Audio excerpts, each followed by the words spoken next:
The Gospel of Mary. Will matter then be utterly destroyed or not?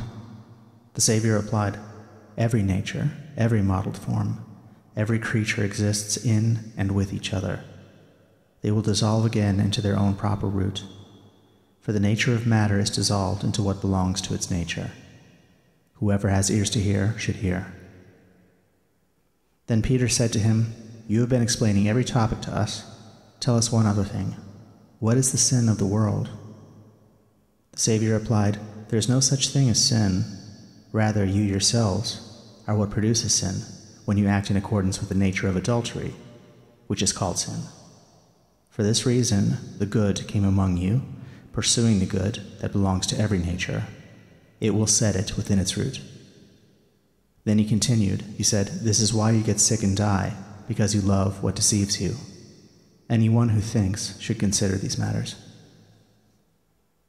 Matter gave birth to a passion that has no image because it derives from what is contrary to nature. A disturbing confusion then occurred in the whole body. That is why I told you, become content at heart, while also remaining discontent. Indeed, become contented only in the presence of every true image of nature. Whoever has ears to hear should hear. When the Blessed One had said these things, he greeted them all. Peace be with you, he said. Acquire my peace within yourselves. Be on your guard so that no one deceives you by saying, Look over here or look over there. For the child of humanity exists within you. Follow it. Those who search for it will find it. Go then, preach the good news about the kingdom. Do not lay down any rule beyond what I determined for you, nor promulgate law like the lawgiver, or else you might be dominated by it. After he said these things, he departed from them. But they were distressed and wept greatly. How are we going to go out to the rest of the world to announce the good news about the kingdom of the child of humanity? They said, If they didn't spare him, how will they spare us? Then Mary stood up. She greeted them all, addressing her brothers and sisters. Do not weep and be distressed, nor let your hearts be irresolute, for his grace will be with you all, and will shelter you. Rather, we should praise his greatness, for he has prepared us and made us human beings. When Mary said these things, she turned their heart toward the good, and they began to debate about the words of the Savior. Peter said to Mary, Sister, we know that the Savior loved you more than all other women. Tell us the words of the Savior that you remember, the things you know that we don't, because we haven't heard them. Mary responded, I will teach you about what is hidden from you. And she began to speak these words to them. She said, I saw the Lord in a vision, and I said to him, Lord, I saw you today in a vision. He answered me, Blessed are you for not wavering at seeing me. For where the mind is, there is the treasure.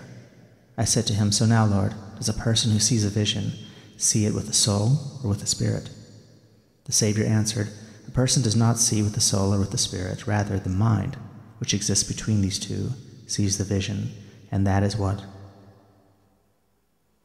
It.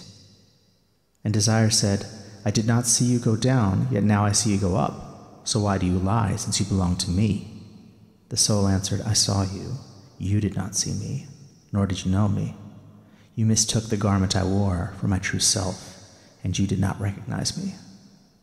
After it had said these things, it left, rejoicing greatly. Again it came to the third power, which is called ignorance. It examined the soul closely, saying, Where are you going? You are bound by wickedness. Indeed, you are bound. Do not judge. And the soul said, Why do you judge me, since I have not passed judgment? I have been bound, but I have not bound anything. They did not recognize me, but I have recognized that the universe is to be dissolved, both the things of earth and those of heaven. When the soul had brought the third power to naught, it went upward and saw the fourth power. It had 7 forms. The first form is darkness, the second is desire, the third is ignorance, the fourth is zeal for death, the fifth is the kingdom of the flesh, the sixth is the foolish wisdom of the flesh, the seventh is the wisdom of the wrathful person. These are the 7 powers of wrath. They interrogated the soul, Where are you coming from, human killer, and where are you going, destroyer of realms? The soul replied, saying, What binds me has been slain, and what surrounds me has been destroyed, and my desire has been brought to an end, and ignorance has died. In a world I was set loose from a world. and in a type, from a type that is above, and from the chain of forgetfulness which exists in time. From this hour on, for the time of the due season of the age, I will receive rest and silence." After Mary said these things, she was silent, since it was up to this point that the Savior had spoken to her. Andrew responded, addressing the brothers and sisters, "Say what you will about the things she has said, but I do not believe that the Savior said these things, for indeed these teachings are strange ideas." Peter responded, bringing up similar concerns. He questioned them about the Savior. "Did he then speak with a woman in private without our knowing about it? Are we to turn around and listen to her?